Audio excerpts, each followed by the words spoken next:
আসসালামু আলাইকুম। ওয়ালাইকুম আসসালাম। কেমন আছেন ভাই? আলহামদুলিল্লাহ ভাইজান, ভালো আছি। আপনার পরিচয়টা দিন। আমি মোহাম্মদ জনে আহমেদ, টাঙ্গাইল থেকে, কালিহাতি থানা। কুয়াতে কতদিন আগে আসছেন? আমার 4 মাস পড়লো। 4 মাস পড়লো। তা আপনি কি কাজে বা কি বিষয় কি বিস্তারিত একটু বলেন।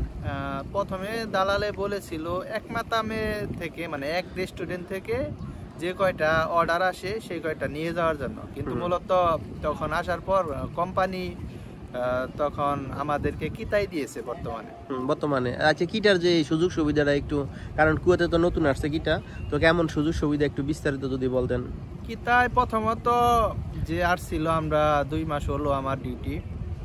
তো প্রথমত যে বোনাসটা দিতেছিল পার অর্ডারে, কখনো কখনো 3 কেডি, কখনো কখনো 2 কেডি, আবার কখনো কখনো 1 কেডি এরকম করে দিতেছিল। প্রথম ভাবতেছিলাম হাই হাই এইভাবে যদি দিতে থাকে তাহলে ধনী হয়ে যাবে মানে এইরকম একটা সিস্টেম ছিল আর কি। প্রথমে 1.5 লাখ 2 লাখ টাকা ইনকাম করা কোনো ঘটনাই না। আপনি প্রথম মাসে কত টাকা ইনকাম করছেন কুয়াতে? বাংতি মাসে আর কি। প্রথম মাসে স্যালারি হইলো 150 টাকা, আর প্লাস হইলো বোনাস পেয়েছিলাম 200-250 দিনার আর কি। সব মিলাই 350 দিনার পাওয়ার কথা ছিল।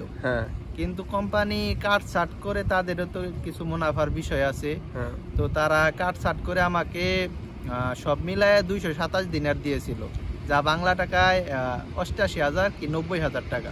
মানে এটা কত দিনের ইনকাম? এটা 23 দিনের ইনকাম ছিল। 23 দিনের ইনকাম। এরপরের মাসে আপনি কত টাকা পাইছেন? এরপরের মাসে এখনো বেতন পাই নাই, হয়তো 2-1 দিনের মধ্যে বেতন পেয়ে যাব। আজকে সুপারভাইজারকে জিজ্ঞাসা করেছিলাম যে কত পেতে পারি, সে বললো আসলেই বোঝা যাবে। তো আনুমানিক আমার ধারণা হয় যে 210 দিনার কি 215 দিনারের মতো পেতে পারি। কিন্তু কি তার যে সিস্টেমটা আস্তে আস্তে ডাউন করতেছে, মনে হয় না বেতন থেকে হয়তো বা কিছু মাইনাস হতে পারে, কিন্তু বেতনের উপরে ইনকাম করা পসিবল না ভবিষ্যতে। আচ্ছা, এটা কেমন হয়েছে? এটা এই জন্য কি জন্য হয়েছে এটা বলতেন বিস্তারিত। এটা আসলে কিতা কোম্পানিটা আসলে নতুন আসছে। কিতা কাতার, দুবাই, সৌদি আরব এবং কুয়েত, বাহরাইন নতুন আসছে, যার ফলে এটা আর কি অফার দিছে আমাদেরকেও, মানে কাজটা ভালোভাবে করার জন্য। প্লাস কাস্টমারদেরকে অফার দিয়েছে, যারা কাস্টমার যেন এই কিতার ব্যাপারে একটু জানতে পারে, অর্ডার বেশি বেশি করে, এই কারণে মানে এই অফারগুলো দিছে, মানে কোম্পানিটা ইনভেস্ট করছে আর কি টাকাগুলো। আচ্ছা, আপনি তো আসছেন মোটামুটি, মনে করেন এই যে তালাবাতে বা কিটার যে সুযোগ সুবিধাটা, মনে করেন কোনটা সবচেয়ে ভালো, তালাবাতে না কিটাতে, কোনটাতে ভালো বেশি? এখনো পর্যন্ত কিতা ভালো, কিন্তু তালাবাদ তো প্রথম থেকে যেরকম এখনো সেই রকমই আছে। তালাবাতে এরকম হয় নাই যে এলো ডাউন হয়ে গেছে, একদম নিঃশেষ হয়ে গেছে, এরকম না। মানে তারা একটা ব্যালেন্সের মধ্যে আছে। কিন্তু তালাবাতেও অনেক সমস্যা আছে, যারা করে তারাই শুধু জানে। আসলে আমরা কিতাই করি, এই কারণে কিতারটা বলতে পারি, তালাবাতেরটা অতটা বলতে পারি না। আচ্ছা, এই যে মনে করেন অনেকে নতুন আসার পরে মনে করেন 2 মাস 3 মাস ডিউটি পাইতেছে না, বা সিভিল আইডি হয় না, বা লাইসেন্স হয় না, তো এই বিষয়ে একটু কথা বলবেন। প্রথমত হয়তো বা যারা আর কি কোম্পানি আছে, ছোট কোম্পানি হোক বড় কোম্পানি হোক, তারা লোক নিয়ে আসার পরে সিরিয়াল একটা হিসাব করে। কারো ওয়াস্তা থাকে, যেমন বাংলাদেশে যেরকম দালাল বলে, এই দেশে ওই রকম ওয়াস্তা থাকে। যদি তারা ওয়াস্তা ধরে তাহলে হয়তো বা একটু তাড়াতাড়ি সম্ভব হয়, কিন্তু যদি ওয়াস্তা না থাকে তাহলে হয়তো বা অনেক প্রবলেম হয়ে যায়, অনেক লেট হয়। কিছু কিছু কোম্পানি তারা নিজে থেকেই একটু স্লো কাজ করে, যার ফলে এই সময়টা একটু বেশি লেগে যায়। কিন্তু আমি মনে করি 2 মাস 3 মাস আনুমানিক সব কোম্পানি মোটামুটি একটু লেট করে। আপনারা ধৈর্য ধরবেন, আসলে ধৈর্য ধরা ছাড়া তো এখানে কিছু করার থাকে না। আচ্ছা, আমি আরেকটা বিষয় বলি, এই যে প্রাইভেট কার আর হচ্ছে মোটরসাইকেল, এই দুইটার ভিতরে মানে কোনটা সবচেয়ে সেফ, বা কোনটাতে সবচেয়ে ভালো, কোনটাতে সেফ জোন, একটু বলবেন বিস্তারিত। আপনি যদি বাংলাদেশ থেকে আসতে চান আর যে দেশ থেকে আসতে চান, অবশ্যই আপনি প্রাইভেট কার চেষ্টা করবেন, অবশ্যই প্রাইভেট কারে আসার জন্য। কিসের জন্য? প্রাইভেট কারে আপনি যদি সতর্কভাবে চালান তাহলে আপনি আশা করি এই ঝড়ঝামেলার সম্মুখীন হবেন না।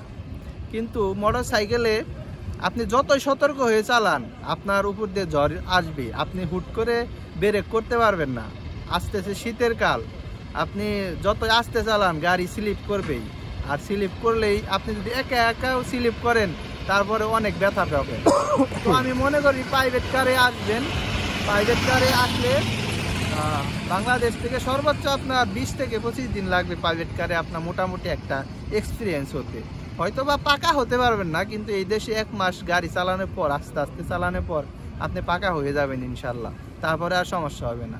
কিন্তু মোটর সাইকেল আসার পর লাইফ একদম বরবাদ ধরা চলে, ঠিক আছে। আমার সাথে অনেক লোকেরই কথা হয়েছে যে ভাই আমাকে বলেছিল প্রাইভেট কারে দেবে, কিন্তু দিয়েছে মোটর সাইকেলে। তাদের জাহান্নাম, জীবনটা একদম জাহান্নাম। বেতন তো অনেক মানে কাটছাট হয়ই, তারপরে তাদের ঘুমানোর সময় থাকে না। 15 ঘন্টা 16 ঘন্টা ডিউটি করে তালাবাতে, কিন্তু তারা ঘুমাতে পারে না। কোম্পানি সেটা দেখার বিষয় না, তোমার ডিউটি করতে হবে টাইম টু টাইম, এটাই কোম্পানির চাওয়া। আমি মনে করি প্রাইভেট কার অবশ্যই আপনার জন্য ভালো হবে। আর মোটরসাইকেলে আরো সমস্যা আছে কি, এই দেশে হইছে মনে করেন 2 ঋতু 3 ঋতুর দেশ। গরমের সময় গরম থাকে প্রচন্ড, বালু উড়ে, রতুবা আছে। আর শীতের সময় কিন্তু বৃষ্টি আছে, শীত আছে। তো এইগুলা কিন্তু মাথায় রাখতে হবে। এরপরে কিন্তু এই যে মোটরসাইকেলে কিন্তু চাকার স্লিপ কাটে, এই বিষয়গুলা মানে একেবারে মানে দেখা বা শুনে বুঝা এরপরে মানুষ যেহেতু আসে, না হলে কিন্তু মানুষ অনেক কষ্ট হবে। কারণ এই যে 7 লক্ষ 8 লক্ষ 9 লক্ষ টাকা দিয়ে আসে মানুষগুলা, মনে করেন এই যে আসার পরে যে এরকম হবে বা একটু টেনশন করলে তো শেষ, ঠিক না? তো এই বিষয়ে আর কিছু বলবেন আপনি? তো মোটরসাইকেলের বিষয়টা আসলে আমি একটা জিনিস ভুলে গিয়েছিলাম, যেটা গরমের বিষয়টা। গরমে লোথোবা পড়লে এরকম গরম ভাই, আপনি মানে যদি মনে করেন বাংলাদেশে যেরকম গরম, হাই গরম, সেটা দ্বিগুণ মনে করেন যদি, তাহলে ঠিক আছে। মানে লোথোবায় এত ঘামে শরীরটা মানে শার্ট ভিজে যায়, তারপরে আপনার মানে হাতগুলো কালো হয়ে যায়, মুখগুলো কালো হয়ে যায়, আপনি বুঝতে পারবেন না একটা মানুষ এরকম হতে পারে। যখন যে আসে তখন সে এই জিনিসটা ফেস করে। বলতে পারেন যে এই লোকে কেন আমাদের নিষেধ করতেছে, আমার সামনে যেগুলা ঘটতেছে ভাই, আমি সেগুলো আপনাকে বলতেছি, আপনাকে আসতে নিষেধ করতেছি না। আপনি প্রাইভেট কারে আসেন, একটু কিছু টাকা ব্যয় করলে, কিছু কষ্ট করলেই সম্ভব, ঠিক আছে। একটু অপেক্ষা করলেই সম্ভব। আপনি যে দেশ থেকে আসেন, হয়তো বা ইন্ডিয়া থেকে আসতে যাইতেছেন, হয়তো বা বাংলাদেশ থেকে আসতে যাইতেছেন, কোনো সমস্যা নাই, তবে প্রাইভেট কারে আসা উচিত বলে আমি মনে করি। আচ্ছা, আমি আরেকটা বিষয় বলি। মনে করেন এই যে কুয়েতে মানুষ 8 লক্ষ 9 লক্ষ 10 লক্ষ টাকা দিয়ে খরচ করে যে আসে, এখন কিন্তু বাইরে কাজ করা যায় না, প্রচুর চেকিং চলে। এই বিষয়ে একটু বলবেন, কারণ আপনি তো পুরো কুয়েতে ঘুরেন।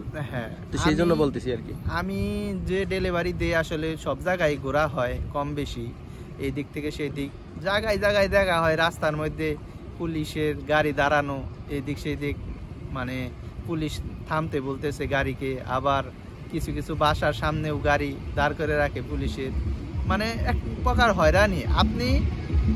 আপনি এটা মনে রাখবেন, আপনি কি কাজে আসছেন।